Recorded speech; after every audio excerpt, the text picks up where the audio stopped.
Support for the Legislative Gazette comes from New York State United Teachers, working to support students, educators, and public schools as the center of their communities through the Public Schools Unite Us initiative.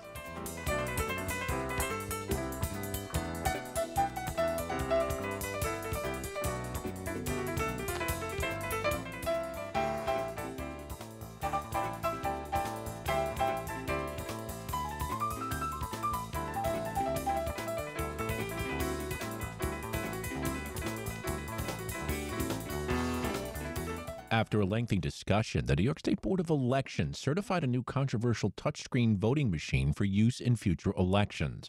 Opponents, including some leading government reform groups, say the decision is bad for voters and that the machines don't leave a verified paper trail. They also say they're potentially vulnerable to cyber attacks. The Legislative Gazette's Karen DeWitt with more. The machine, known as the Express Vote XL, is made by the company Election System and Software. It uses touch screens for voters to choose the candidates they want for elected offices and then cast their votes. The machine then prints a ballot on thermal paper, which a voter can view through a glass screen but is not allowed to handle. The ballot is then converted into a barcode. That barcode is fed into a machine that records the results. Currently, all voting machines in New York operate with paper ballots. They're filled out by hand by the voter, and the voter then feeds it into a tallying machine. The board, which is made up of 2 Democrats and 2 Republicans, discussed the proposal for hours in a debate that at times grew heated. Democratic Commissioner Douglas Kellner raised several objections, including whether the thermal paper meets the board's environmental standards and whether the lack of an actual paper ballot violates New York state law, which requires that there be a paper trail that can be used if a recount is needed. We should be steering our voters and our county elections officials towards hand-marked paper. This system is significantly more expensive and has these other issues and lacks the confidence of a substantial number of voters in the community. Republican Commissioner Peter Kaczynski disagreed with Kellner's concerns, saying it's up to the individual counties who would choose to buy the machines to determine whether the touchscreens are right for them. That's not our job. I mean, that's the county's job. If the county voters say to their county board, we don't like this type of machine because we can't do X, Y, and Z with it, then the county can say we're not going to buy it. Board of Election staff said they tested the touchscreen machines and did not find there were any significant security concerns. In the meeting, staff members said they would vote to approve the machines if they could. Commissioner Kellner voted no to the certification, but the other Democrat on the board, Andrew Spano, voted with the 2 other Republicans, so the measure was approved. Sarah Goff is with the government reform group Common Cause, one of several groups who wrote a letter to the board asking that the machines not be approved. Goff, speaking before the vote, says New York already uses the best available voting machines, and that should not change. Our concerns are really that why would we move away from the gold standard that we currently have, in which a voter marks their own ballot and it's scanned in, to move to a system that is more insecure. It's incredibly expensive. And the idea of transitioning voting machines right before a very consequential election cycle in 2024 just seems like a bad idea. Goff says the questions about the machines will just fan the flames of misinformation regarding the safety and security of the U.S. and New York state elections. In a statement following the vote, Common Cause called the certification of the machines an exceedingly poor decision. The touchscreen machines could be in place as early as Election Day next year. 2 other machines made by Clear Ballot and Dominion that employ some touchscreen functions were also approved. Election officials say those machines also went through thorough testing and are safe. In Albany, I'm Karen DeWitt. New York State Assembly Speaker Carl Heastie was in Columbia County this week as part of his annual statewide tour. The Legislative Gazette's Samantha Simmons was there and filed this report. Before heading to Hudson, the Bronx Democrat visited a Habitat for Humanity project in Philmont to discuss affordable housing in rural parts of the state. Heastie says Governor Kathy Hochul's ambitious housing plan, which was rejected by the legislature this year, needs to be more inclusive to make it through the 2024 session. We feel there's a need to address it. We still think that a larger, more inclusive plan has to happen, including discussion of union wages and PLA. So we're not going to be able to do a statewide plan in that way. I think you have to come up with a statewide plan, but I also think we have to come up with a plan that works for everybody. PLA means Project Labor Agreement. Hochul turned to executive actions this summer to advance her plan. Hasty says the $100 million first-time homeowner assistance program included in this year's budget is a step toward inclusivity. Hasty says after Hochul's plan to add 800,000 new housing units fell flat, there needs to be community buy-in for such a proposal to work statewide. I just think, a lot of the conversations over the last few years has only been about affordable rentals, and we want to encourage more affordable home ownership. In a joint statement with fellow Democrat Andrew Stewart Cousins, the Senate Majority Leader, Hasty said a state housing plan must include protections for tenants, not just new construction. Speaking with reporters, he also rejected a published report that said lawmakers were preparing for a special session this fall to take up the Seneca Gaming Compact. We haven't had any discussions about coming back. And what I also think is we can't rush into something. Democratic Assemblywoman Dee Dee Barrett of the 106th District joined Hasty for the visit. There's nothing like seeing firsthand to really understand the challenges and, why we can't do a one-size-fits-all across the state. Al Valencia is CEO of Columbia County Habitat for Humanity. He says the nonprofit receives grants contingent on the cost of the build and the home buyer's income through the state's Homes and Community Renewal Program. There's never enough. There's never enough. For her part, Hochul has said conversations about the state's housing crunch with the legislature will continue. In Philmont, for the Legislative Gazette, I'm Samantha Simmons.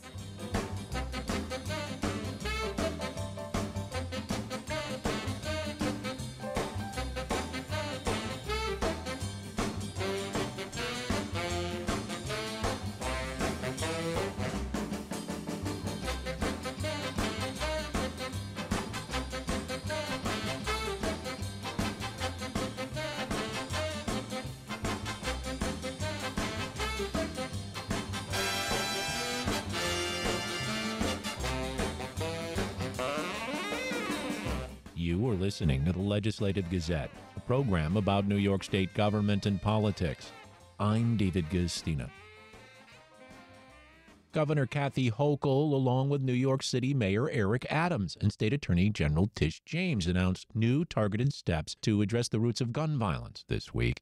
Mayor Adams says the $485 million plan, known as a Blueprint for Community Safety, will pour resources into New York City communities and neighborhoods most affected by gun violence. Governor Kathy Hochul, for her part, says the state will contribute $30 million to the effort. This comes after New York City and major upstate cities have faced a scourge of gun violence, including in the state capital, Albany.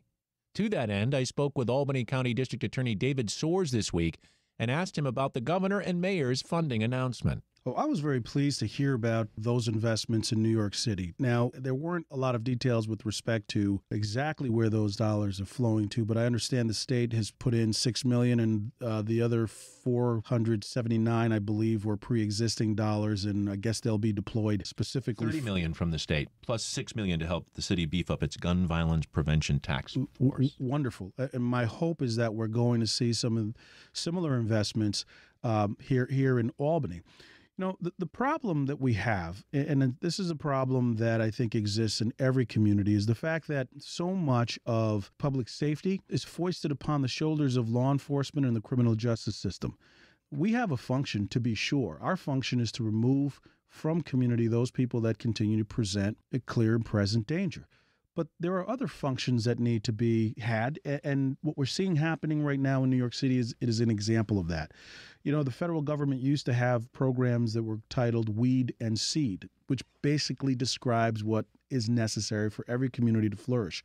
It's law enforcement weeding out the problems, and then local government coming in and seeding those same communities in hopes of that we have wonderful fruit to bear. And what we do not have in communities right now is investment.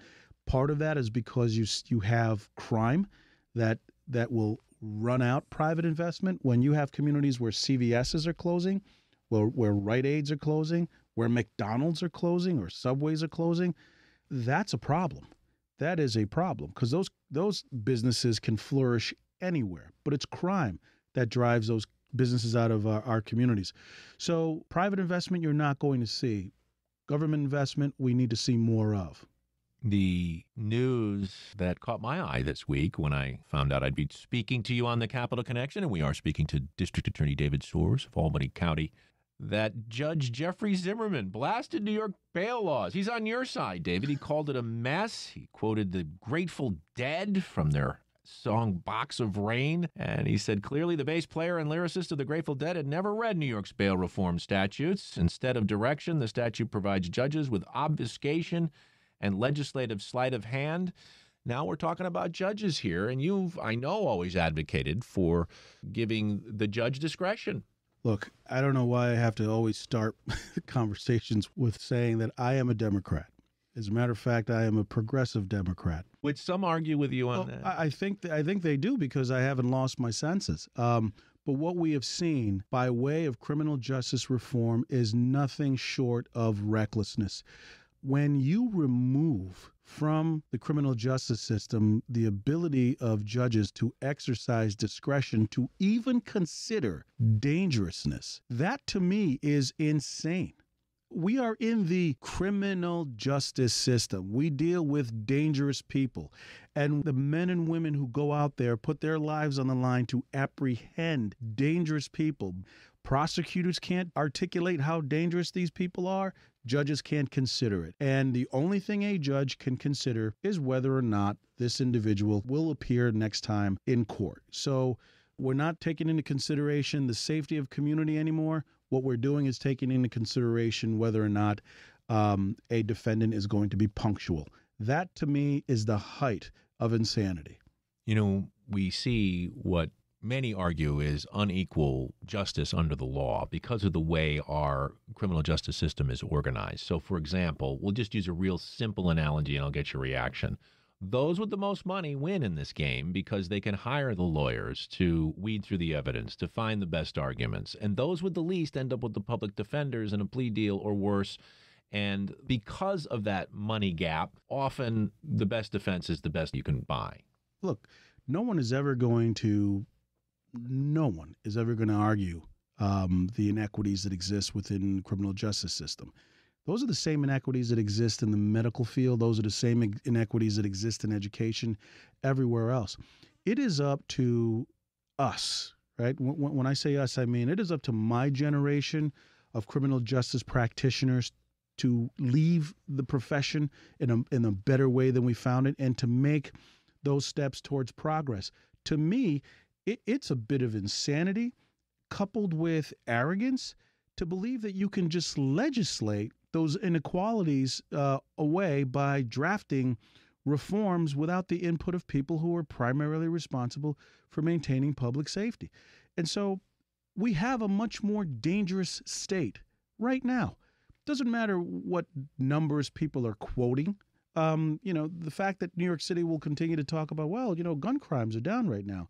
Yeah, but are they down in the communities of color? Are they down in the very communities that they need to be down? Overall, they may be down, but they're not down where they need to be down.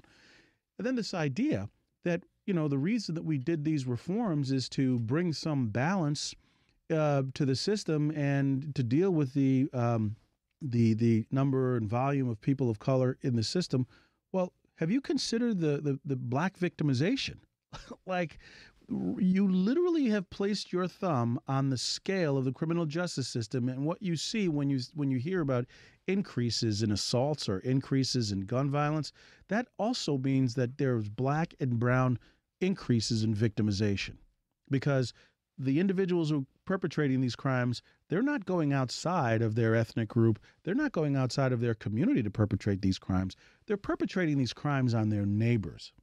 I don't want to get too philosophical about it. You've got to deal with criminal justice issues. But there is something at the heart of this. Why, for example, do we see a lot of gang crime? And you say it's gang on gang a lot of times. It's often not innocent, although there have been innocent bystanders. That happens a lot. But when we see a lot of this gun crime, it's maybe a vendetta against somebody else in another gang.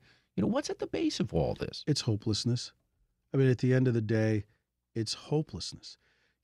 Part of the issue that we have here is the fact that we don't communicate with one another, right? There is a third grade teacher right now in a classroom a stone's throw from this building who can tell what's happening in the life of a child, right? They can tell you right now which child is going to thrive, which child is having some issues. So those issues are identified very early on. The interventions that we're talking about need to be incorporated, and they need to be incorporated in a very fluid way so that there's intervention both in the academic setting, but once that kid leaves the school, it's not the city's problem, it's our collective problem, right? So that intervention has to continue all the way home. And then whatever after-school programs that the young person is involved in, those interventions have to be there too. Once we prioritize those interventions, we will see the decreases in crime. Building jails isn't the answer. Adding 1,000, more police officers and prosecutors, that's not the answer. We are wise enough, intelligent enough. There's so much data that we have, and we understand what the problems are. But we just don't have the political will to call it out and then to take those steps to incorporate this. Right now, we're living in a moment where we want to blame no one. A terrible parent, we see terrible parents all the time, but we don't want to call out terrible parenting. And so we're going to need courage in order to get through this place that we're in right now. But going back to New York City, seeing those investments, that's a good place to start. But we also need to complement those wise investments with the laws that will enable us to remove and root out those weeds from the community. That's Albany County District Attorney David Soares.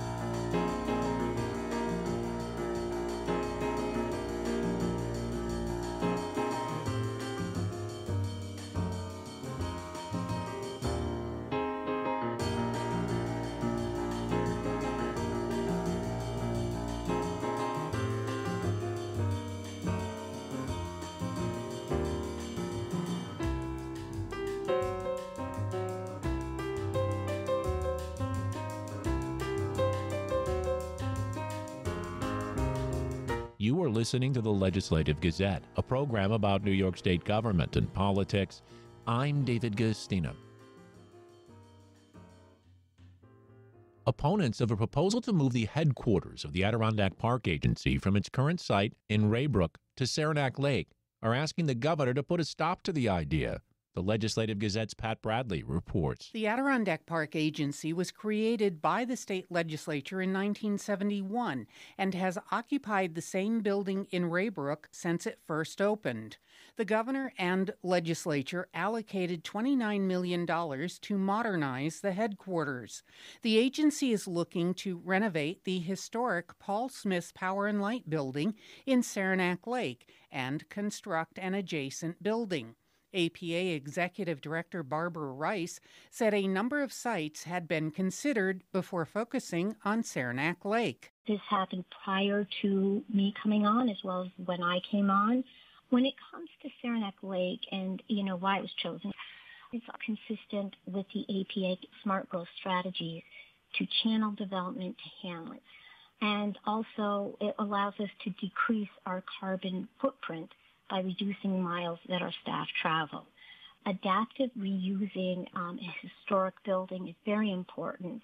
It's more environmentally friendly than building completely new. Saranac Lake Mayor Jimmy Williams is enthusiastic about the park agency's potential move to the village. The Paul Smith Power and Light building is a beautiful, historically registered landmark and is in desperate need of some serious restoration that we do not have capital for in our village budget. This project would restore that building and also provide a $30 million investment to our village, in our village downtown. And then ultimately, the investment with the additional building, I think would be great. It's not a sale, it's a lease. So at the end of the lease, potentially that could be a huge, wonderful structure for the village of Saranac Lake. Opponents have a number of concerns, including potential conflicts of interest, and they question why the agency is rejecting the idea of building on existing state land that cannot be transferred to the private sector. Former Special Assistant and Economic Advisor to the APA, Steve Ehrman, and 18 other former staff sent a letter to Governor Kathy Hochul outlining their objections. A member of the Saranac Lake Housing Task Force, Ehrman says his doubts escalated after talking to Rice about the proposal. I found out things about the project that made me even more concerned, namely the addition of a new building on a small site, a site that is currently zoned by the village of Saranac Lake for multifamily housing. I started thinking that, a site that's zoned for multifamily housing is being taken away basically by the park agency, which has a perfectly good alternative of building a new building on its current state office campus. Mayor Williams notes that there are a number of affordable housing projects in the village, but none at the proposed APA headquarters site. No one has ever approached the village about creating housing there. I have more opportunities to affect the housing crisis in different locations than I do to take care of that building and that property at that site. The second phase of a feasibility study on a proposed move by the APA to Saranac Lake is expected to be issued by the end of the year. For the Legislative Gazette, I'm Pat Bradley. Capital Region Area Congressman Paul Tonko says the House of Representatives will be busy when it returns from the August recess. The Legislative Gazette's Dave Lucas caught up with the congressman and filed this report. Speaking in his Albany office Tuesday, Tonko drew a contrast between how Democrats ran the House when they had the majority with how Republicans are running things since winning back the Speaker's gavel in November. As we passed one budget bill out of 12, and they need, as we know, to be done by the end of September, with the budget year coming fast to a close, we'll have precious few work days by which to get that work done. I think it's in the single digits in terms of work days. That means a lot of rush to get the things done.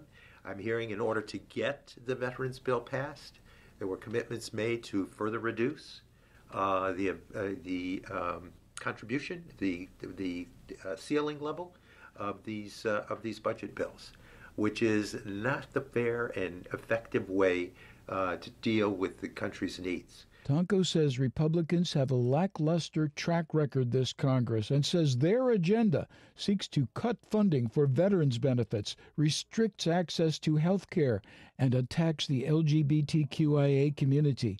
He bemoaned the fact that very few Republicans voted for the PACT Act, which expands VA health care and benefits for veterans exposed to toxic substances. Suffice it to say, with this measure, we're reducing the impact of the Veterans Bill by billions of dollars in the MILCON bill, the military construction budget.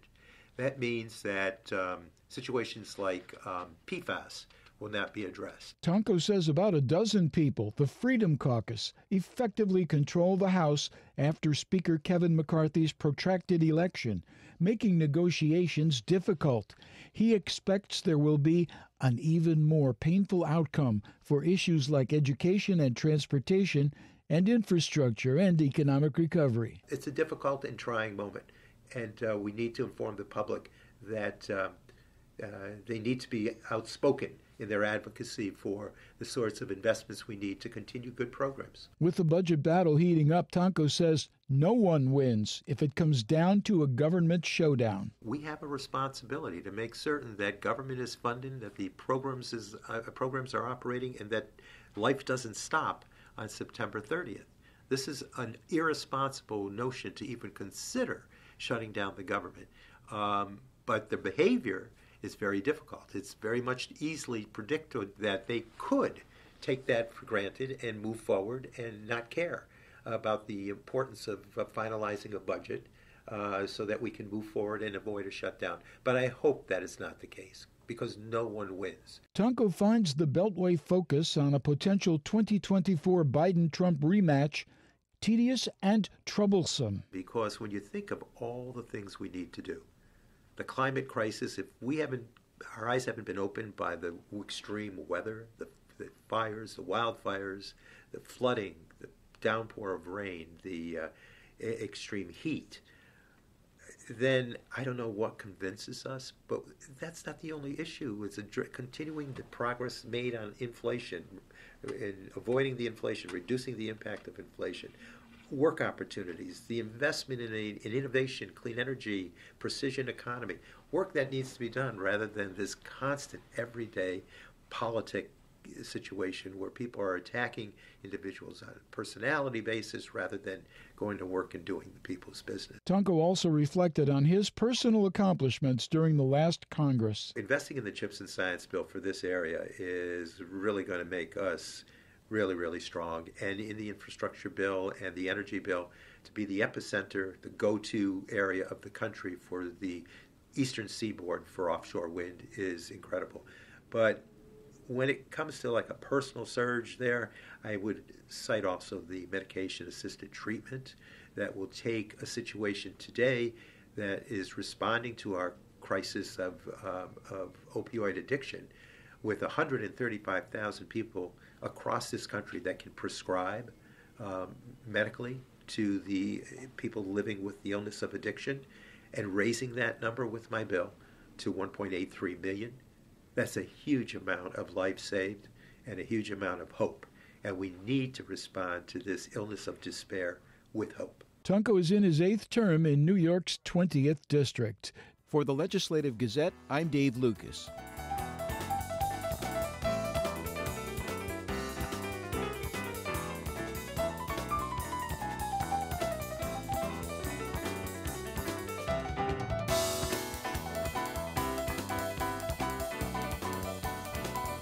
And that about does it for this week's show. The Legislative Gazette is a production of WAMC Northeast Public Radio. We had help from the New York State Public Radio Network. You can listen to the Legislative Gazette anytime at WAMCpodcasts.org or anywhere you get your podcasts. Look for program number 2331. And join us again next week at this same time for more news on New York State government and politics. For the Legislative Gazette, I'm David Gustina.